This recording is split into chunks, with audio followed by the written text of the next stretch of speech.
Hey guys, I'm Birdie and welcome back to my channel. This is Clown Cows. Today's video, like many of my videos, is just purely speculation. I'm going to share my long-held theory as to what I believe really happened to Amberlynn Reid's cat named Rarity, and I'm going to give what I consider to be my evidence and explain why and how I developed my personal conclusion.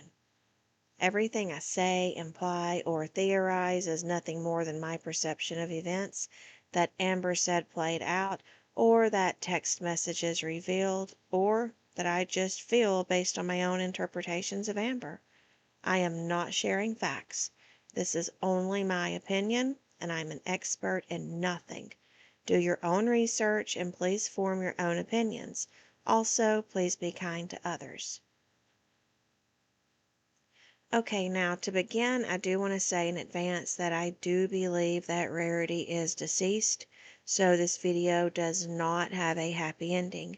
If you are sensitive to topics like this about animal welfare, then you may want to wait this one out, so that's your trigger warning, okay? From the onset of the Rarity scandal, and that's what I consider this to be, nothing more than a scandal, I've believed that Rarity was deceased. There is one video in particular. It happens to be the first video that Amber uploaded when she told her audience that Rarity was missing, and I just remember her face. There was something about her face, her speech, and her behaviors that seemed off even for her. She seemed especially panicked, manic, like she was possibly even having a psychotic episode, and she seemed nervous. She even seemed confused about her surroundings. It was just really weird. Now, for some people, this may seem normal for someone who is absolutely hysterical due to their missing child, as she calls her pets. But hysteria can take forms related to violence or related to violent outbursts due to several mental health disorders as well. When I watched that first video, to me personally, Amber seemed guilty. She appeared to be caught, and she came across as someone cornered who was desperate to find a way out. Even the skin on her face looked very pale and clammy, and there was something wild behind her eyes. If you really watch that video in slow motion, slow it down, and pay attention to these finite details, you might be able to see what I'm talking about. We all know by now that her time in Wisconsin was filled with arguing, fighting, calling her mother, in her own words, to bawl her eyes out. And if we think back to the few videos that Amber uploaded at that time, in almost all of those videos, she mentioned indicators of being stressed, worried, feeling insecure, or just having too much on her mind. Of course, she blamed it on YouTube or the haters, but we now know that it had nothing whatsoever to do with us. It was all about her declining relationship with Emily. Now, Amber tried to downplay some of this by saying she was just on a new schedule, that she wasn't used to having to get up and take care of animals as early as she was, but we know the reality was that her soft and gentle love was actually two Mack trucks colliding head-on at full force. To even the casual observer, Amber was off. I think desperation kept Amber there, and this is an important part of my theory. Amber was desperate enough to not only stay with her girlfriend despite the repeated fighting and arguing, but she begged to stay. Amber outright begged to stay. She begged to stay with someone she has admitted made her absolutely miserable, called her names, belittled her, and made her feel worse than she's ever felt before. But think about this. Even when Amber would talk about how miserable she was, she would regularly mention that Emily and the animals really loved each other, and she'd mentioned how well Emily got along with Amber's animals and how Emily was such a good pet mom. She loved it here, and like her and Tommy were so sweet. Like Rarity would like sleep on top of her, and like they would play and like To me, using the animals as leverage became a last-ditch, desperate effort to keep Emily, or to remain longer at Emily's house. lengthier once Rarity went missing. I was not going to leave her here. Remember when we found out that Rarity was initially missing? Amber showed us a video of Emily petting and cuddling Rarity. Emily, Amber, and Beck have all said that Rarity would follow humans around.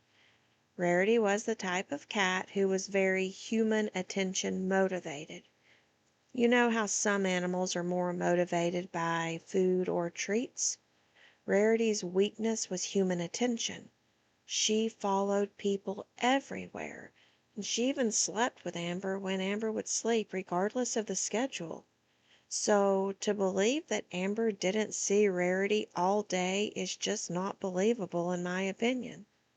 But Rarity's kind and sweet demeanor also could pose as a danger to her, because truth be told, she was in the hands of a very dysfunctional human who was unhinged. Amber is unpredictable in her raging, and she has shown us that she has absolutely zero impulse control, especially when she's angry. Like, why don't people understand that? It has nothing to do with me. I don't care what I did while hurting. I don't care. Her lack of impulse control, coupled with an almost psychotic desperation, along with her slew of unmedicated, untreated mental health problems, I think Amber ended Rarity's life. Part of me thinks it likely happened in a fit of blind rage, and a smaller part of me thinks that it's possible that during Amber's manic-like outburst, she accidentally hurt Rarity. Amber has repeatedly told us how Rarity would follow her around. I'm wondering if maybe she stepped on her or tripped over her. But the other part of me thinks about how Amber has lied repeatedly about what happened. How she was using past tense to describe Rarity immediately upon us learning that the cat was missing, and how Amber has described her own behaviors at Emily's as Amber feeling psycho, out of control, and completely crazy. That's the way Amber described herself. She used those words to describe how she felt in her rage while dealing with what she called betrayal from Emily. Those moments when they were fighting, which is exactly what they were doing the day that Rarity went missing.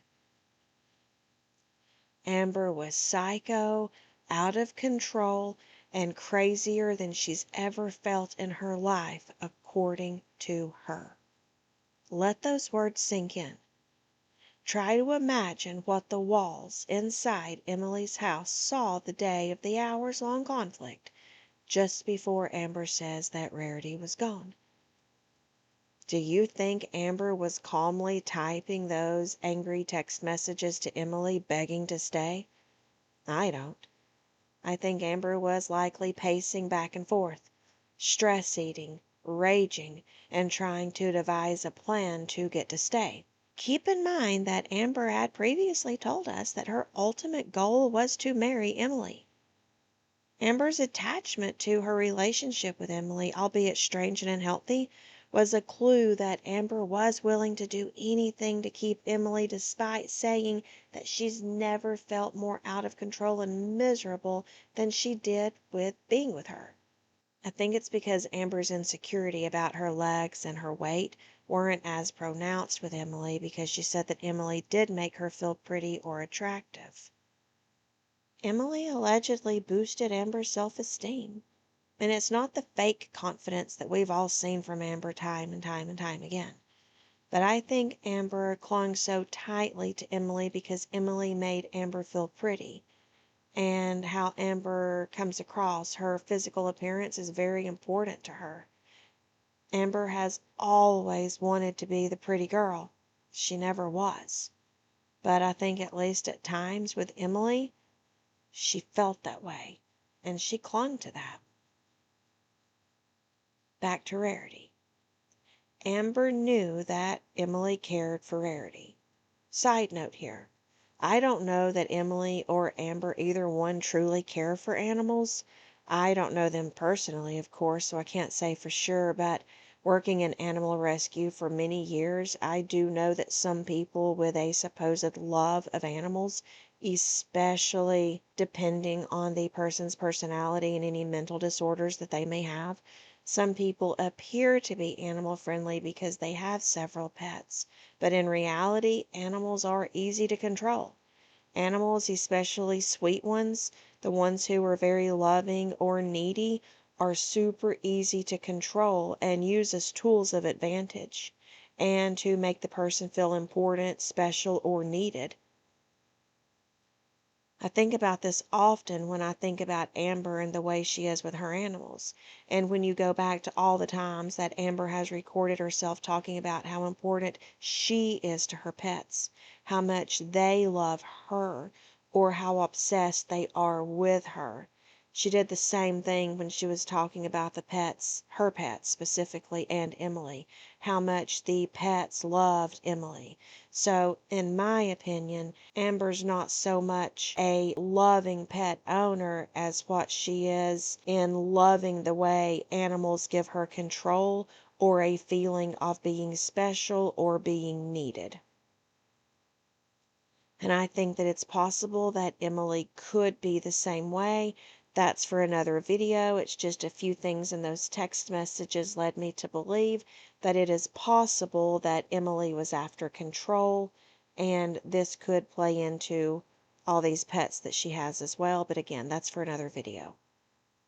I would also like to add before I forget that I was talking a minute ago about Amber's rage and how she said she felt out of control or how she would literally go psycho.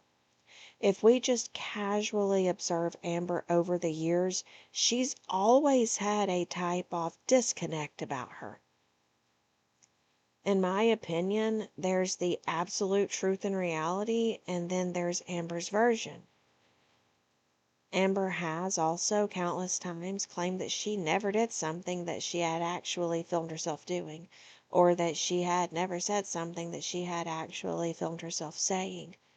And I've long said that it's my personal opinion that Amber shows some signs of dissociative identity disorder, and I still believe that. It's only my opinion, but I see so much in her that points me to that possibility. Not that she has everything that would constitute a diagnosis of that disorder, but that she has some signs of some type of dissociative disorder. But what strikes me the most, and it's only happened a few times, it's when Amber has been faced with her lying on camera, when she's reacting to it. She usually tells us why she lied, or she says that she doesn't know why she lied.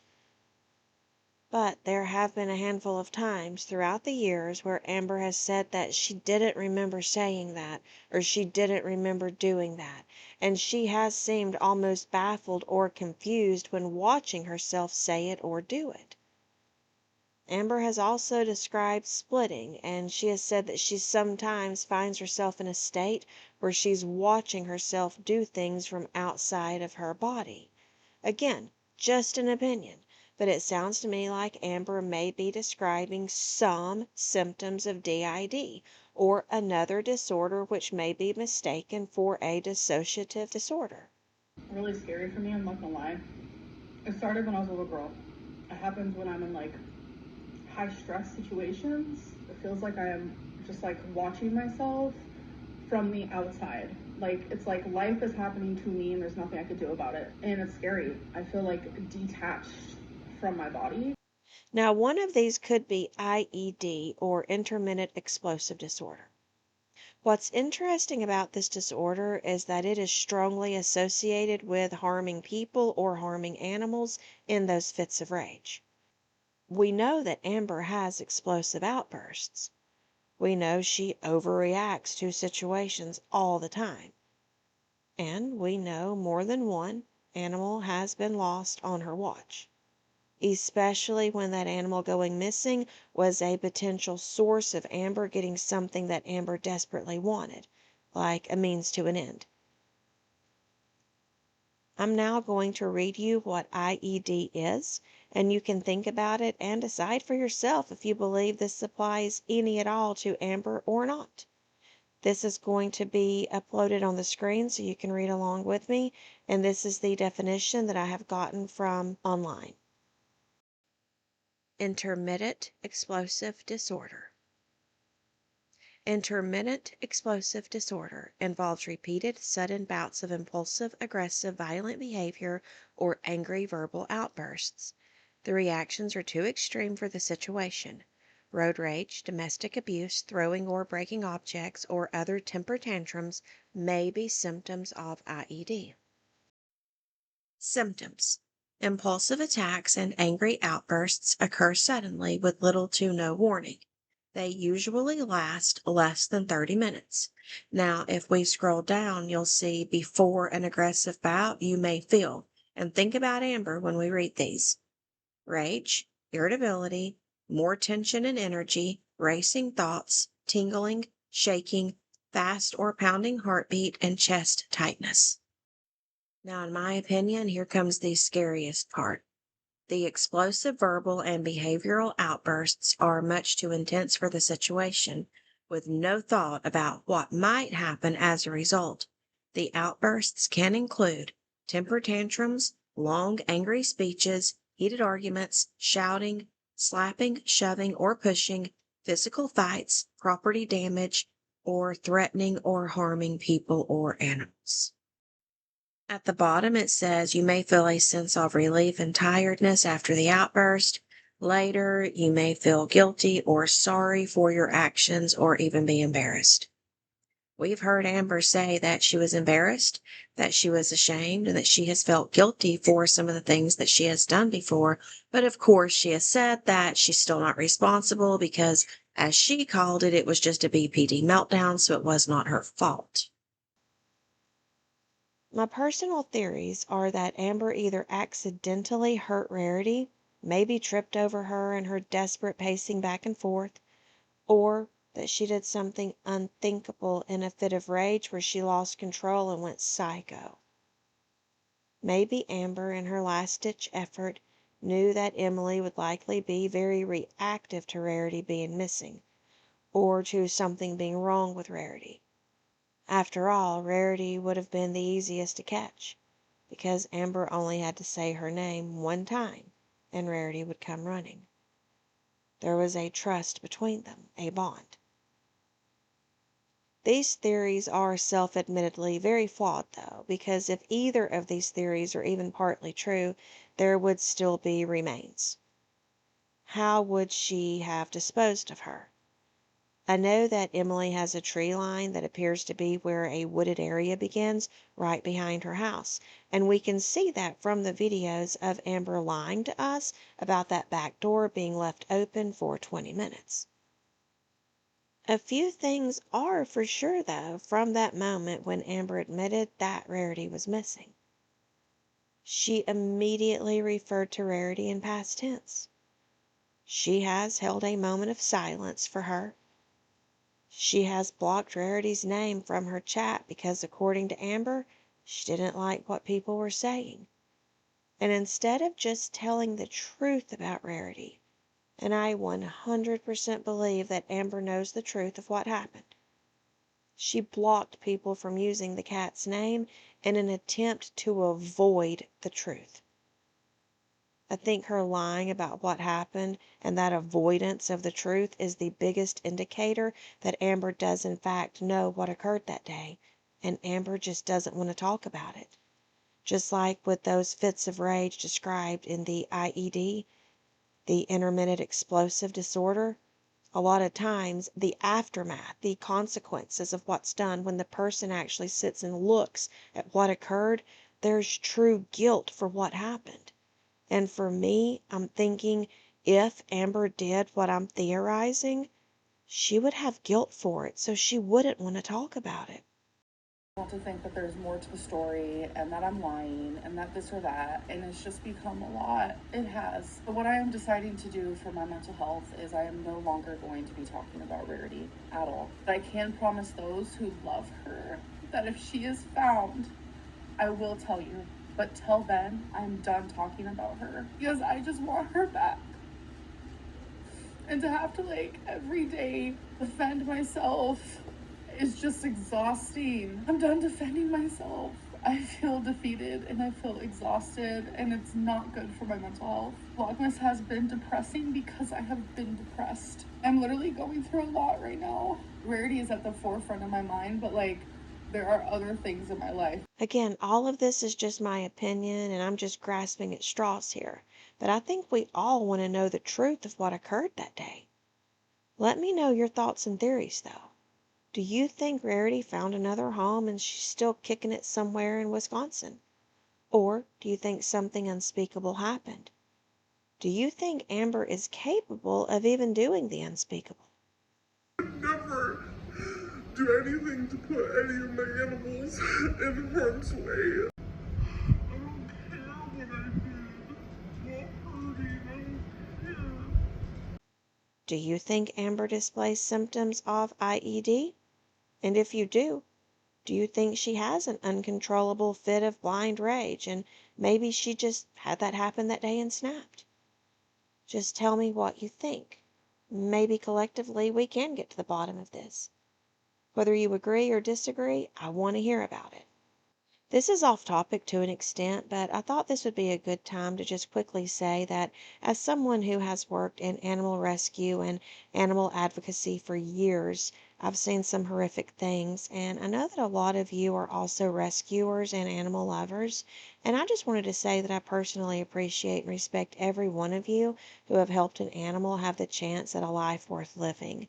It speaks to your character, your mercy, and to your emotional intelligence. Y'all are wonderful people for what you do. I'll start working on a new video soon, and I'll try to upload once or twice a week if I have time between my daily work on the farm and trying to get my nonprofit finished up.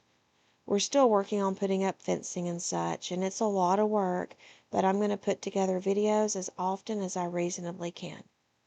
Thank y'all so much for watching, and I'll see you soon. Bye for now.